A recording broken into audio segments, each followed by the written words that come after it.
Bueno, hermanos, queremos continuar con la serie de prédicas del libro de Filipenses. Ya estamos acercándonos al final de esta carta. Hoy queremos iniciar con el capítulo 4, pero tal vez para recordar un poco el contexto, ya sé que varias veces hemos hablado un poco de esta iglesia en Filipos, de cómo fue que inició esta iglesia que Pablo y Silas habían fundado ahí. Eh, Recordamos que ellos inicialmente fueron a predicar a orillas del río. Luego liberaron a una muchacha que tenía un espíritu de adivinación. Y los pobladores de la ciudad, los empresarios, obviamente se enojaron con eso porque resultaba en pérdidas de sus ganancias. Y los mandan a la cárcel, a Pablo y Silas. Y estando en la cárcel ocurre un terremoto, un milagro ahí, y se rompe completamente la cárcel y quedan liberados estos prisioneros. Y hay un carcelero que está por cometerse o por sacarse la vida, pero Pablo lo está clamando que no lo haga y le predica el evangelio. Y luego él y toda su familia son salvos. Y también hemos recordado que esta iglesia que eh, desde sus inicios había ayudado constantemente a Pablo en el ministerio. Habían enviado en este caso, por ejemplo, a Epafrodito para que consulte sobre el estado de Pablo y para que le entregue un presente, tal vez alguna ofrenda o algo que le sea de utilidad, que vea cómo está su estado. Y había una gran amistad entre Pablo y esta iglesia en Filipos.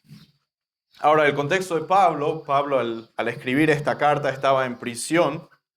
Si bien era una prisión domiciliaria, o sea, tenía ciertas libertades o ciertos derechos, pero no era una condición ideal para un misionero.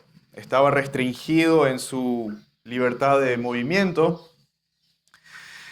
Y en esta situación Pablo se encuentra, no solamente hay oposición de afuera de la iglesia, sino también dentro mismo del grupo de creyentes. Había personas que se oponían a Pablo personalmente, que trataban de causarle daño personalmente. Pero vemos que a pesar de todo este contexto, si recordamos el primer capítulo, versículo 12, Pablo dice que estas circunstancias han redundado en un mayor progreso del Evangelio. Los hermanos tienen mucho más valor para hablar de la palabra de Dios sin temor. Entonces Pablo, a pesar de esta difícil circunstancia, se está regocijando, está feliz porque el Evangelio se está expandiendo. Ahora, si bien esta carta es conocida como la carta del gozo, queda claro que tanto los filipenses como también Pablo estaban sufriendo, o sea, estaban pasando por momentos difíciles.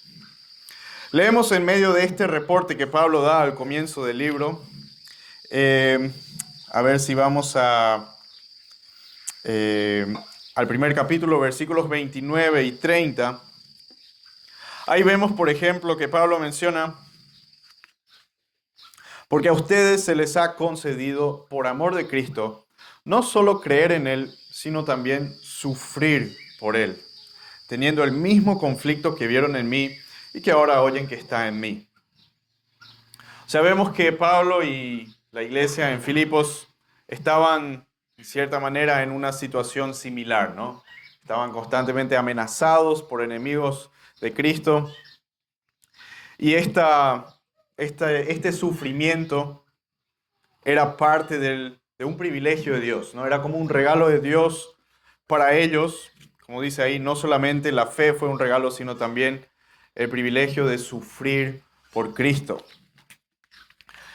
Luego, más adelante, vemos que Pablo sigue exhortándolos acerca de la forma de vivir que debemos tener como cristianos, en cuanto a la unidad, a la humildad y en cuanto a la actitud de servicio que debemos tener tratando a otros como más importantes que a nosotros mismos. Y eso encontramos en el capítulo 2.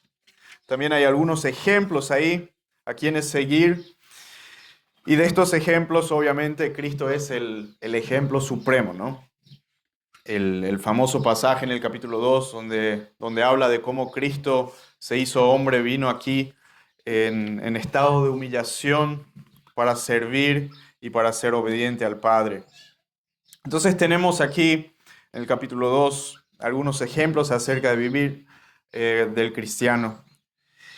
Y a medida que entramos en el capítulo 3, vemos que sigue con este tema y Pablo habla de que hay un proceso, o tenemos que estar en un proceso en el que cada vez nos hacemos más semejantes a Cristo, cada vez nos hacemos más parecidos a Él.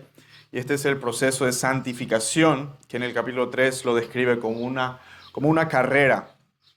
Y la meta de esta carrera, o sea, el premio, es la transformación de nuestro cuerpo en conformidad al cuerpo de su gloria. O sea, eso es lo que observamos en el texto del domingo pasado también. Entonces, para recordar un poco, al final del tercer capítulo, podemos repasar los últimos dos versículos, el 20 y el 21, para tener un poco de contexto para lo que vamos a ver hoy. Dice ahí, porque nuestra ciudadanía está en los cielos, de donde también ansiosamente esperamos a un Salvador, el Señor Jesucristo, el cual transformará el cuerpo de nuestro estado de humillación en conformidad al cuerpo de su gloria, por el ejercicio del poder que tiene aún para sujetar todas las cosas a Él mismo. Entonces, este es el contexto inmediato de lo que vamos a ver enseguida. Esta transformación de nuestro cuerpo, esta glorificación que cada creyente está esperando ansiosamente, ¿cómo ocurre o cómo lo hace Dios? ¿Es algo seguro? ¿Es algo en lo que podemos decir con certeza? ¿Esto va a pasar? ¿Vamos a ser glorificados? ¿Vamos a resucitar? ¿O cómo es que Dios puede decir que esto va a suceder? Y es muy importante la frase aclaratoria que vemos ahí al final. Dice, por el ejercicio del poder que tiene aún para sujetar todas las cosas a Él mismo. Esta frase es muy importante aquí porque indica que es una obra de Dios. Indica que es una certeza, es algo absolutamente seguro.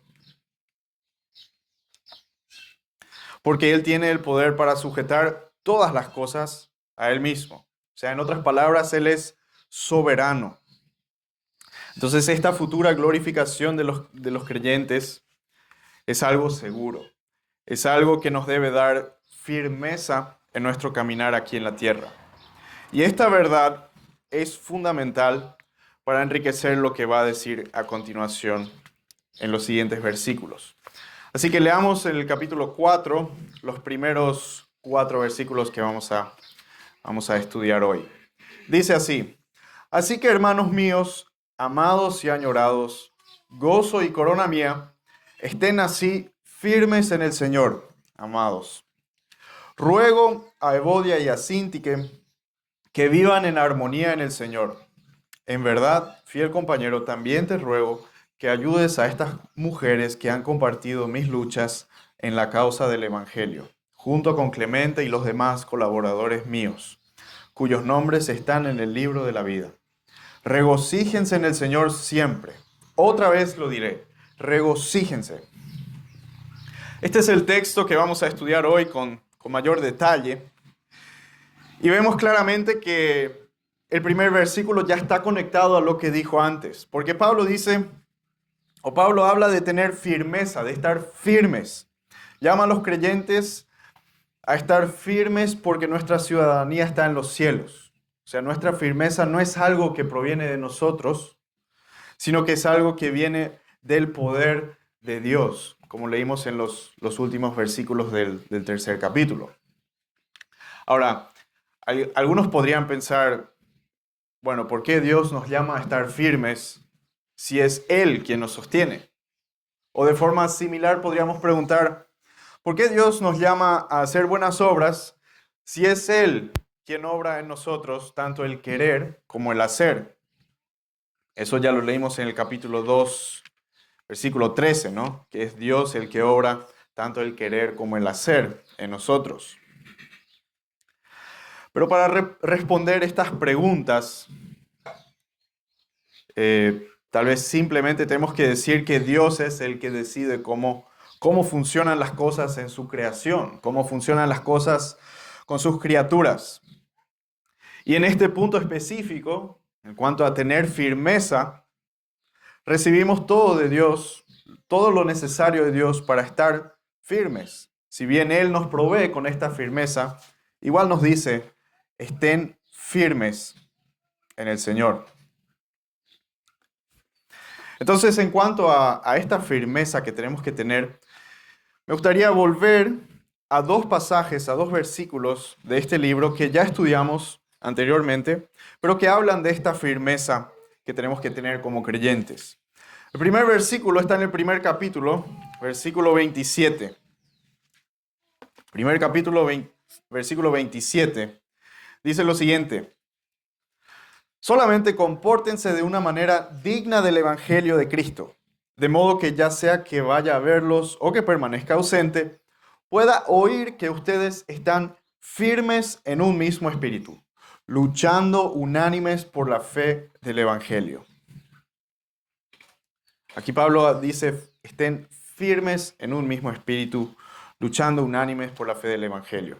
O sea, vemos que la firmeza está relacionada a una vida digna del Evangelio de Cristo.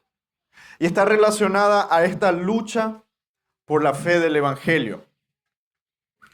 Y eso de forma unida, como iglesia. O sea, esta firmeza está relacionada con la unidad que hay en la iglesia, porque estamos unidos a Cristo. Y la unidad con Cristo produce unidad entre hermanos, y esta unidad crea una iglesia firme. O sea, básicamente vemos que esta firmeza está relacionada o está conectada a la unidad que está o que hay en la iglesia. Después el segundo versículo que vamos a ver está en el segundo capítulo, versículo 16. Segundo capítulo, versículo 16. Habla de sostener o sosteniendo firmemente la palabra de vida. Antes de eso, en el 15 menciona que estamos en medio de una generación torcida y perversa. O sea, aquí vemos que la firmeza también está relacionada a sostener firmemente la palabra del Señor. Estar firmes significa estar firmes en su palabra. O sea, una iglesia firme es aquella que sostiene fuertemente la palabra de Dios. Entonces, tan solo con estos dos versículos ya vemos que estar firmes significa estar unidos entre hermanos en el Evangelio y sostenernos fielmente a su palabra. Ahora, sigamos con el texto en el capítulo 4, porque vamos a encontrar un pequeño problema que había en esta iglesia. Versículos 2 y 3 dice así, capítulo 4. Ruego a Evodia y a Síntique que vivan en armonía en el Señor.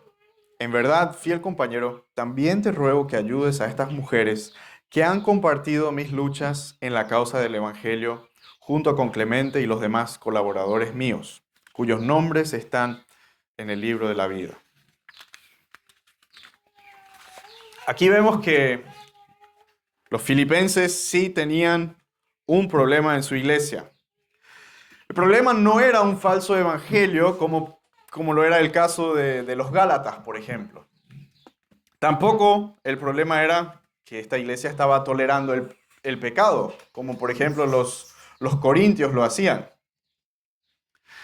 El problema en Filipos era diferente. No era una iglesia perfecta y había un conflicto que probablemente era bastante serio, porque vemos que más adelante, vemos aquí que los ancianos probablemente no lo han podido solucionar, porque Pablo tiene que mencionar este problema. O sea, obviamente todavía no había sido aclarado o solucionado. Y era un conflicto entre dos mujeres que habían sido colaboradoras o por lo menos partícipes del ministerio de Pablo, como dice en los versículos. Y este conflicto amenazaba la firmeza de la iglesia porque amenazaba la unidad en esta iglesia. No era un tema doctrinal, porque ahí Pablo habría indicado quién es la que dice la verdad y quién es la que dice mentira, porque Pablo siempre confrontaba el error con la verdad. Pero aquí no lo hace, aquí no va a mayores detalles. Entonces sabemos que no es un conflicto doctrinal. Y la solución a este conflicto, aunque no tenemos todos los detalles, sí tenemos la solución que Pablo da. Y es sencilla. Tal vez no es fácil, pero sí es sencilla. Porque él dice, simplemente, vivan en armonía en el Señor. Y aquí esta aclaración en el Señor es fundamental. Porque no hay armonía sin Cristo. No hay paz verdadera sin Cristo. Ni siquiera hay principios bíblicos sin Cristo. El sacrificio de Cristo es lo que hace posible que pueda haber armonía entre hermanos. Por ejemplo, si viene un no creyente a este grupo y nos observa y forma parte del culto y después las conversaciones, puede ser que ve armonía, amistad, paz entre nosotros y que él también quiera ser parte de eso, como no creyente. Y ahí tenemos que decir con toda sinceridad que no es posible tener la misma paz, la misma armonía con un no creyente como lo tenemos con un creyente. Porque con el creyente estamos en el Señor, pero el no creyente no está en el Señor. Entonces, tarde o temprano, esa armonía o esa paz superficial se va a romper. Por eso la solución de Pablo aquí es básicamente reconozcan que ambas están en el Señor. No los mandó a un curso de psicología, no tenían tipos de caracteres incompatibles, no tenían heridas sin curar del pasado, porque recordemos que estaban sirviendo o habían estado ya con Pablo en su ministerio. Y Pablo tampoco dice quién es la culpable, quién es la inocente. O sea, Pablo no se mete en los detalles de este drama. Simplemente dice, reconozcan que ustedes están en el Señor y que por eso ustedes tienen que reconciliarse. Debe haber armonía entre ustedes. Entonces podemos concluir que la causa de este conflicto simplemente era el propio pecado de estas mujeres. Pero no solamente eso podemos ver en este texto, también podemos aprender otra cosa aquí. Vemos que los miembros de la iglesia no están solos en sus problemas. La iglesia está para ayudar y debe ayudar a solucionar los conflictos entre hermanos. No debe chismosear, no debe negar, no debe ocultar los conflictos y los problemas, sino que debe ayudar a resolverlos tanto por el bien de estas personas como también por el bien de toda la iglesia. Y por eso vemos en el versículo 3 que Pablo instruye a su fiel compañero y a Clemente y a los demás colaboradores a que ayuden a estas dos mujeres. Menciona con nombre específicamente a Clemente y luego a alguien cuyo nombre probablemente significa compañero fiel, o sea, parece que Pablo está haciendo un juego de palabras ahí, pero probablemente había alguien cuyo nombre significaba compañero fiel y Pablo lo llama así, compañero fiel. Y también menciona que hay otros compañeros o colaboradores que deben ayudar a solucionar este conflicto entre estas dos mujeres. Entonces vemos claramente que los líderes en la iglesia deben ayudar cuando hay discordia entre los miembros. No deben ser indiferentes a los problemas que tienen los miembros de la iglesia. Entonces, Herodia y Síntique, estas dos mujeres, habían dejado de estar firmes, habían dejado de estar unidas en el Señor. Y la iglesia debe buscar restaurar esta armonía entre los hermanos peleados. Y en vez de ser drama, como diríamos hoy en día, debemos regocijarnos en el Señor, como leemos en el siguiente versículo. Versículo 4, tal vez el versículo o uno de los más conocidos y memorizados de la Biblia, dice, regocíjense en el Señor siempre. Y otra vez lo diré, regocíjense. Y aquí me quiero detener y avanzar sin apuro, porque esta es como la parte central de todo lo que Pablo escribe en esta carta. Y como dije, probablemente sea uno de los versículos más recordados de esta carta a los filipenses. Y habla claramente de regocijarnos, o sea, de tener gozo en el Señor. Según el diccionario, el gozo es un sentimiento de complacencia en la posesión, recuerdo o esperanza de bienes o cosas apetecibles. Una definición tal vez un poco compleja, pero es sinónimo de decir que es placer, gusto, disfrute o deleite. Y el gozo sería lo contrario de, por ejemplo, disgusto o amargura. Otra definición más sencilla de gozo podría ser, es la alegría del ánimo. Pero el gozo que encontramos en la Biblia es diferente al término felicidad o alegría que usa el mundo. La felicidad es algo circunstancial, o sea, es algo que depende de las circunstancias, algo que depende del entorno de una persona. Pero los términos en la Biblia para los términos gozo o regocijarnos y el término gracia que encontramos en la Biblia, todos estos términos son términos que etimológicamente tienen la misma raíz.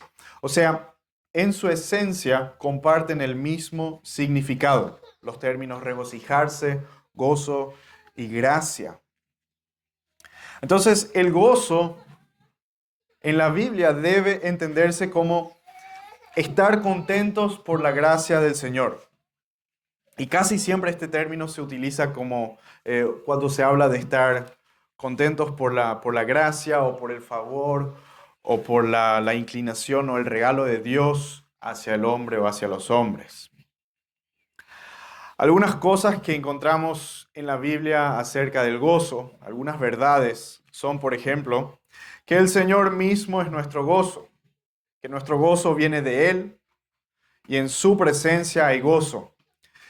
También leemos que el gozo es un fruto del Espíritu Santo. Y leemos cosas como, por ejemplo, el reino de Dios no es comida y bebida, sino paz, justicia y gozo. Y acerca de las causas del gozo, podemos mencionar la protección de Dios, el perdón de Dios, la obra de Dios, la palabra de Dios, la justicia de Dios, nuestra salvación, la venida del Señor, el arrepentimiento de un pecador, la conversión de los gentiles, creyentes andando en verdad. Por la glorificación de los creyentes también hay gozo. Y también leemos en Apocalipsis que hay gozo por las bodas del Cordero. O sea, en toda la Biblia, todos estos son verdades que encontramos en distintos versículos de la Biblia en cuanto al gozo. Así que vemos que el gozo está íntimamente conectado a la gracia de Dios y a sus atributos. Ahora, no solamente queremos recordar esto acerca del gozo, ver las definiciones o ver cómo se usa en la Biblia, sino que también es muy útil buscar un ejemplo práctico de un personaje que tuvo gozo. En este caso vamos a analizar uno del Antiguo Testamento, un personaje que a pesar de las circunstancias tuvo gozo en el Señor. Y quiero que para eso me acompañen al libro de Habacuc. Al libro de Habacuc, más hacia el final del Antiguo Testamento. Tenemos al pequeño profeta Habacuc, solo tiene 3 capítulos. Y mientras lo están buscando, queremos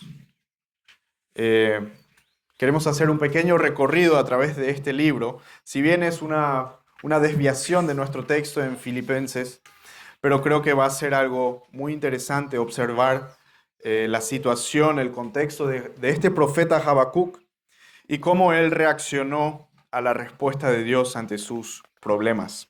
Así que espero que ya lo hayan encontrado, el libro de Habacuc, y vamos a ver algunos versículos y ver qué podemos encontrar en ellos. Primeramente, en el primer capítulo, los primeros 4 versículos dicen así: Oráculo que tuvo en visión el profeta Habacuc. ¿Hasta cuándo, oh Señor, pediré ayuda y no escucharás? Clamo a ti violencia, sin embargo, tú no salvas. ¿Por qué me haces ver la iniquidad y me haces mirar la opresión? La destrucción y la violencia están delante de mí. Hay rencilla y surge la discordia. Por eso no se cumple la ley y nunca prevalece la justicia, porque el impío asedia al justo. Por eso sale pervertida la justicia. Aquí tenemos a Habacuc hablándole a Dios, clamándole a Dios por la injusticia que su pueblo comete, por la injusticia en la tierra de Judá. Y Habacuc está desesperado y clama a Dios para que intervenga. Después, si vemos más adelante la respuesta de Dios, versículo 6, el Señor dice: porque voy a levantar a los caldeos, un pueblo enemigo ahí, voy a levantar a los caldeos, pueblo feroz e impetuoso que marcha por la anchura de la tierra para apoderarse de moradas ajenas. Y en los versículos siguientes se entiende en el contexto que Dios va a levantar a este pueblo, a estos caldeos, para juzgar la maldad de su pueblo. Esa es la respuesta que Habacuc recibe a su oración.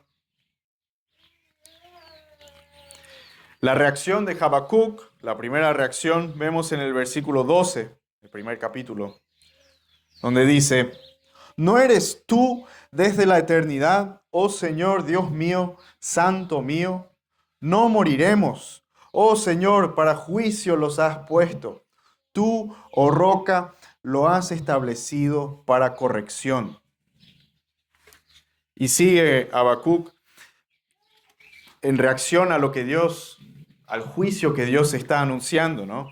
Pero Habacuc reconoce los atributos de Dios, reconoce su eternidad, su santidad, su fidelidad, su justicia, y entiende que que el juicio que Dios ha decretado aquí lo ha hecho para corregir a su propio pueblo. Como dice, para juicio lo has puesto, establecido para corrección. Entonces sigue el libro de Habacuc en el capítulo 2. Dios también explica que va a juzgar también a este pueblo invasor que es violento, orgulloso, deshonesto e idólatra. Y Dios dice que también va a juzgar a este pueblo. Pero Habacuc sigue aterrorizado, sigue temblando, aunque sí en el capítulo 3 él reconoce la soberanía de Dios en todo lo que hace. Y acepta frases como, por ejemplo, el versículo 3, capítulo 3, versículo 5, donde menciona que Dios utiliza plagas y pestilencia para juzgar a las naciones. O en el versículo 12, donde dice: con ira pisoteaste las naciones. Y luego dice: destrozaste la cabeza de la casa del impío. O sea, Habacuc reconoce que es el derecho, el poder absoluto de Dios, es por su justicia que Él tiene que juzgar a las naciones y que Él va a juzgar a todas las naciones. Y es la respuesta que Habacuc recibe en medio de este clamor por la maldad que comete su propio pueblo. Y vemos, por ejemplo, en el versículo 16, el tercer capítulo, que Habacuc aún está profundamente angustiado, porque dice ahí: oí y se estremecieron mis entrañas, a tu voz temblaron mis labios, entra podredumbre en mis huesos y tiemblo donde estoy. Tranquilo espero el día de la angustia al pueblo que se levantará para invadirnos. O sea, Habacuc aquí sigue temblando, sigue estando atormentado por lo que Dios va a hacer con su pueblo, pero llega a la conclusión muy interesante. En medio de todos estos juicios de Dios, leemos los últimos versículos del 17 en adelante, que dicen: aunque la higuera no eche brotes, ni haya fruto en las viñas, aunque falte el producto del olivo, y los campos no produzcan alimento, aunque falten las ovejas del redil, y no haya vacas en los establos, con todo yo me alegraré en el Señor. Me regocijaré en el Dios de mi salvación. El Señor Dios es mi fortaleza. Él ha hecho mis pies como los de las ciervas, y por las alturas me hace caminar. Aquí vemos claramente un ejemplo de cómo el gozo de los santos no depende de las circunstancias. Habacuc estaba rodeado de maldad. En completa desesperación pide ayuda a Dios para que Él intervenga. Y Dios responde, tal vez no como Habacuc se lo habría imaginado, pero responde. Y anuncia un juicio sobre su pueblo, anuncia destrucción. Y Habacuc sigue atormentado. La solución de Dios no lo tranquiliza, pero igual Habacuc entiende que Dios es santo, es justo, es bondadoso y que sus caminos son superiores a lo que cualquier persona podría imaginarse.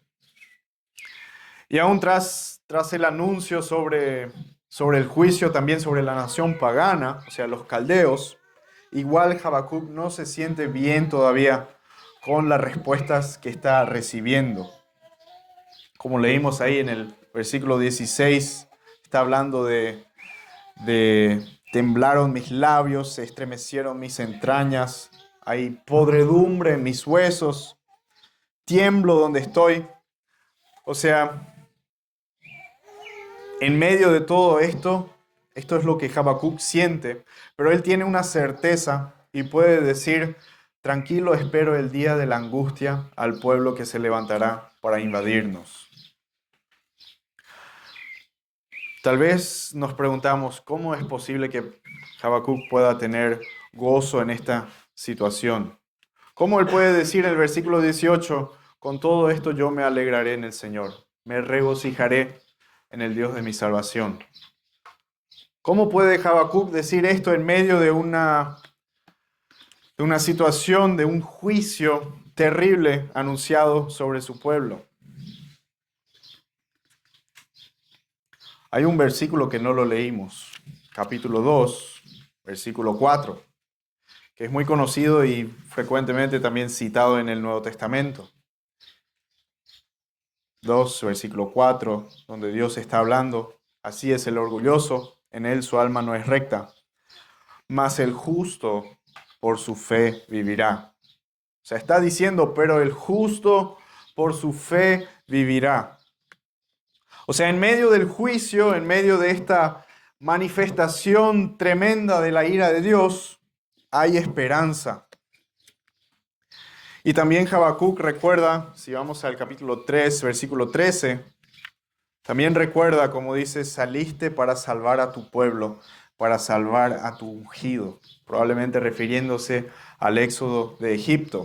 O sea, Habacuc recuerda la bondad de Dios, recuerda las promesas de Dios, sabe que Dios dijo, el justo por su fe vivirá, y reconoce los atributos divinos de Dios, su poder, su santidad, su soberanía sobre las naciones, su justicia y su paciencia con su pueblo y sobre todo su fidelidad.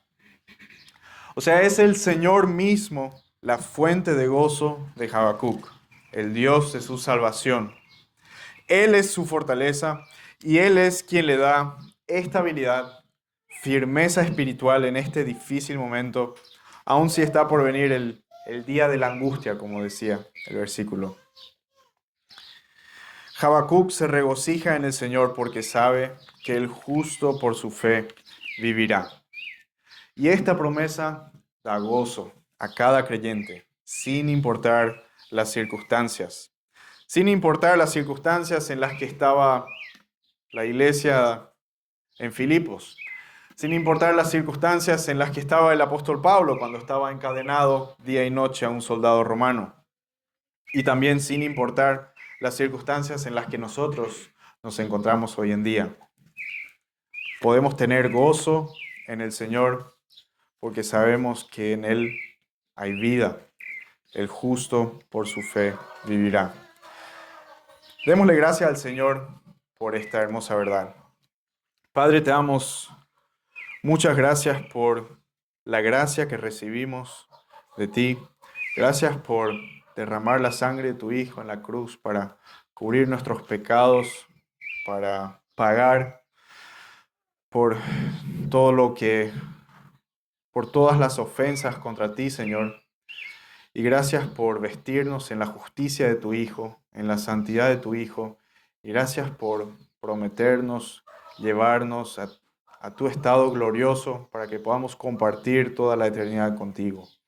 Pedimos que en todas estas circunstancias difíciles que podríamos encontrar aquí en la tierra, que nos recuerdes constantemente que en ti, Señor, podemos y debemos regocijarnos porque no somos ciudadanos de esta tierra, sino que somos ciudadanos del cielo, formamos parte de tu familia y eso es motivo de gozo que ni lo podemos comprender completamente. Pedimos que esto nos ayude, nos modifique, o sea, nos edifique y nos motive en esta semana para vivir, para correr esta carrera en la que tratamos de ser cada vez más semejantes a tu Hijo, Señor. Pedimos que nos ayudes en eso y que nuestra vida sea una bendición para otros y que pueda dar honra y gloria a tu nombre, Señor. Amén.